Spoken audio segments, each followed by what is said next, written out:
Hey kids, what's up? My name is Josh, and today we're doing a first impressions video of the Sennheiser 598sr open back version. I already did a first impressions video of the closed versions. Go check that out, link in the description down below. Most people do burn-in.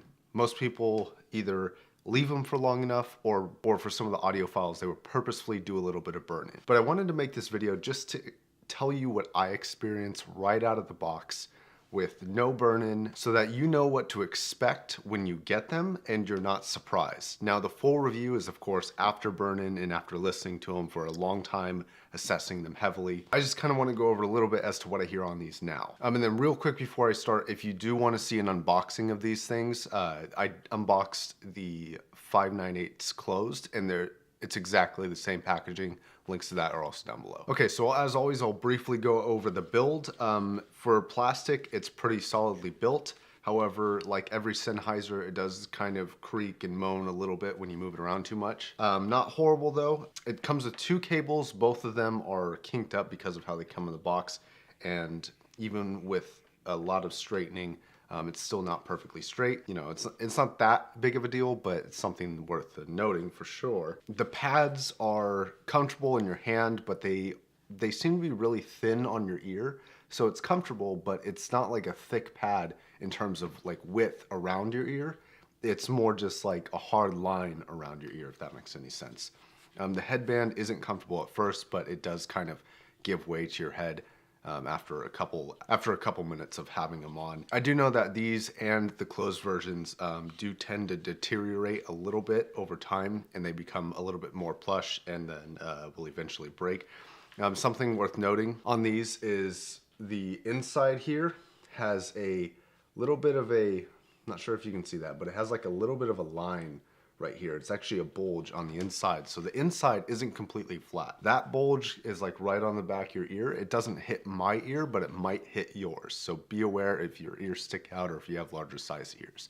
My ears kind of measure in between small and medium. And then real quick before we get into the sound, the smaller of the cables, the other one I think is a 9-foot cable. The smaller one comes with a inline adapter, which is nice and always an added benefit. Okay, how do they sound? Out of the box, these things sound really good. They are definitely like a classic Sennheiser sound signature, so emphasis on the mid bass in the mids, and then fades away a little bit in the very upper end of the highs. Surprisingly, they're fairly transparent. They're a little bit more transparent than I actually first anticipated. Definitely points for that. They are wider, I would say, in soundstage than the HD600s, but the HD600s have better imaging. These have more of a bass emphasis, especially in the sub-bass range, than the HD600s, and they can definitely hit those low notes, and they do that really, really well. The roll-on for that is really smooth. It's not super impactful. This is something I noticed on the closed versions, is that the bass impact isn't the best.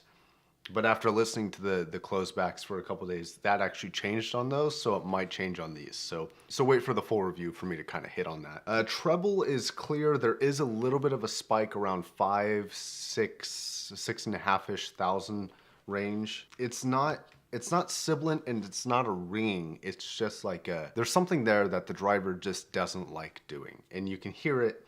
And it's not like a ring on like the 5K with the M1060s. It's not like that at all. It's more like that note just isn't the driver's favorite note to play, and it kind of freaks out a little bit and has like a little bit of a frenzy.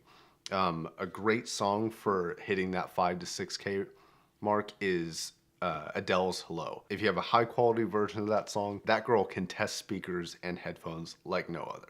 Vocals are decent. They seem to lack a little bit of texture, especially compared to something like the M40s or the M50s within the vocal ranges. Although vocals are presented directly down the middle, the imaging for vocals is very, very good. But for bass, there does seem to be a little bit of emphasis on the left side of my pair. Now that may change with break-in, and I'm hoping that it does.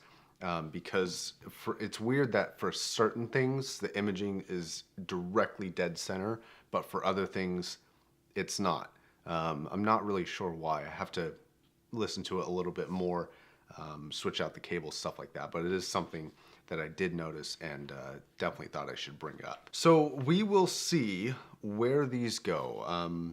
I think they are a wonderful sounding pair of headphones. I'm just trying to analyze them critically. So if you're not really an audiophile, are you going to be disappointed if you get these? Fuck no. I mean, these are a wonderful pair of headphones. I think that there might be better options at this price point, but let me do the burn-in and kind of come back to you with maybe some comparisons and let me fully assess these before you make any purchases. But if you do want to jump the gun, if you do want to get them, if you've heard them before, you know you like them, an Amazon affiliate link is down below. If you could use that, it would definitely help me out. So reviews, comparisons, all with these and the closed versions coming soon. Stay tuned for that. Subscribe if you're not, like the video if you like it, dislike it if you dislike it, and have a good one.